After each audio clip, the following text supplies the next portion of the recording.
India's Index of Industrial Production (IIP) grew at 7.3% in June 2026. Now it's highest in 23 months. Even as most observers expect India's overall growth to slow down this particular year. Now this contrast prompts us to give a closer look at which sectors are driving India's growth and which sectors are lagging. See, India's factories just had their best month in nearly 2 years. But here's the twist. While machines are humming louder than ever, ordinary consumers are barely opening their wallets. Today, we'll decode India's Index of Industrial Production for June 2026 and what it reveals about the real state of India's economy and India's industry. Now the headline number, as you all know, is that Index for Industrial Production for India grew at 7.3% year-on-year basis in June 2026, making it the fastest pace in 23 months since July of 2024.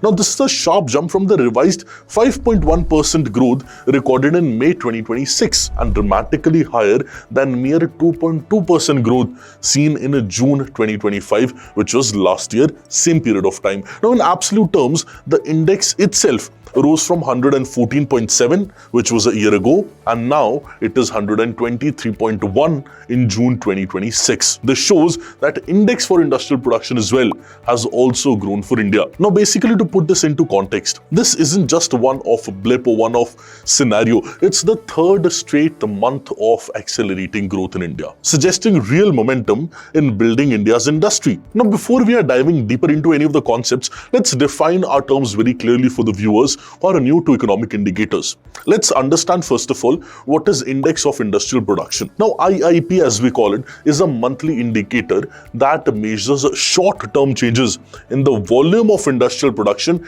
across manufacturing, across mining, and electricity generation, comparing output to the same month in the previous year. So June month of 2025 and June month of 2026, comparison of those 2 months in relation to industrial output in the sectors which I just mentioned is what we call as Index for Industrial Production. Now it doesn't track revenue or profit, it tracks purely physical output volumes, which makes it a real-time pulse check on the hard side of the economy, well ahead of the slower moving GDP data. Which is why, please understand that Index of Industrial Production actually tells you how industrial sector of your country is performing. Now let us understand about the sectoral classification. See, this IIP, it groups industries by what they physically produce: mining, manufacturing, electricity, and now under the revised 2022-2023 base year series, also water supply, sewerage, and waste management as well. See, also now let us try to understand about the use-based classification under the IIP. See, this index groups goods by their end use rather than the sector. This is a more analytically powerful lens, and it's where June's real story lies in. Now, under use-based classification, 5 categories matter totally. First is the primary goods, which are, of course, they are the raw natural resources. Second goods are the capital goods, which are machineries used to produce other goods like tractors, other machines, equipments, and commercial vehicles. Those are capital goods. Third is intermediate goods. They are semi-finished goods. These are inputs like cotton, yarn, or steel, or cloth, which are not completely finished. They are not final goods. They are intermediate goods. That's the third one. Fourth one is infrastructure or construction goods. And the last one is consumer goods. Now split into durables, which are TV, refrigerators, and non-durables, which are biscuits, soaps, which regularly we use. And their durability is not large. Now, since we have known about the Index for Industrial Production, now it is time for us to look at sector by sector breakdown of India's industrial production and India's industrial output. Let's start with the manufacturing. Now, manufacturing, which carries the single largest weight at 76.06% of the index, was the primary engine of June's growth. It expanded to 7.8% year-on-year. It was up sharply from 5.2% in May of this year and just 2.4% the year earlier, which was 2025. That was manufacturing. Now about electricity and gas supply, they posted the strongest sectoral growth at 10.6%, driven by seasonal demand, as you can say. And then we talk about water supply, sewerage, and waste management. It grew at a healthy 6.1%, while mining and quarrying, it lagged well behind at just 1% growth. But mining and quarrying was still an improvement from a contraction of 1.4% in May. So in May, this mining and quarrying sector, it contracted, and in June, it increased, it improved by 1%, which is still better than the last month. This is a sector by sector analysis. Now we have understood about the sectoral classification. That was the first part. Second classification is the use-based classification, which I've already told you about. Now here's where it gets very, very interesting and where the bigger economic narrative emerges. Now breaking down June's number by end use reveals a very striking divergence. Capital goods output, it surged by 14.2%, the fastest of any category, signaling a very robust investment activity. See, because if capital goods of a country, capital goods output of a country is increasing, and that too by 14.2%, it means investments in that country is very, very huge. Which is why capital goods are emerging, because capital goods, as I've told you earlier, are the goods which are in turn used to manufacture other type of goods. For example, factory is a capital good, building is a capital good, machinery is a capital good, tools and equipments, these are capital goods. So capital goods are the goods which are in turn used for further production. And if capital goods output has increased by 14.2%, this means it is signaling a robust investment activity. That is about the capital goods. Now the next one is about the intermediate goods. Now intermediate goods rose by 9.3%. Again, a very good classification. Then infrastructure and construction goods, they climbed by around 7.5%, and consumer durables, it grew by 7.7%. But primary goods and the consumer non-durable goods, the everyday items like packaged foods, toiletries, all the things which we use regularly, they grew at a very comparatively modest rate, which is 4.9%. Now this isn't a 1 month anomaly. Since April 2024, capital goods and intermediate goods have consistently grown much faster, and they have outpaced consumer goods with the trend growth rates of 9.6% and 5.9% respectively, which simply means that from April of 2024, since the last 2 years, capital good and intermediate good, they have grown on an average of 9.6%. But since the last 2 years, consumer goods, they have grown at an average of 5.9% respectively, which means this is according to the 9-month quarterly analysis. And this actually means that the difference between the growth rate is huge, and capital goods, intermediate goods, they have outpaced the consumer goods. Now, as CRISIL's Dipti Deshpande notes, this gap is more than the norm than an exception. And this is actually a norm in India's industrial data, which means capital goods are growing much faster as compared to consumer goods in our country. Now, let us try to connect these datas, this index for industrial production datas, sector-wise datas which we have seen first, and then goods-wise datas, end-use based datas we have seen later. Let's try to connect this to India's industrial landscape and India's industrial sector. See, all the patterns we have discussed, they connect very directly to a larger structural story about the Indian economy. Manufacturing sector currently contributes around 14% of India's GDP, making it the single largest component of industrial sector. The strong, sustained growth in capital, infrastructure and intermediate goods, they reflect robust government infrastructure spending. Because see, government is spending very heavily on infra, which is why in the data which we saw earlier, we saw capital goods output have gone up, infrastructure output have gone up, intermediate goods output have gone up. What are they signaling? What are they reflecting? They're simply reflecting government infrastructure spending has been higher, which means government, as you would all know, is spending more on highways, is spending more on railways, is having a lot of public capex programs, capital expenditure programs that demand heavy steel, that demand cement, and that demand machinery, which is why these sectors are growing.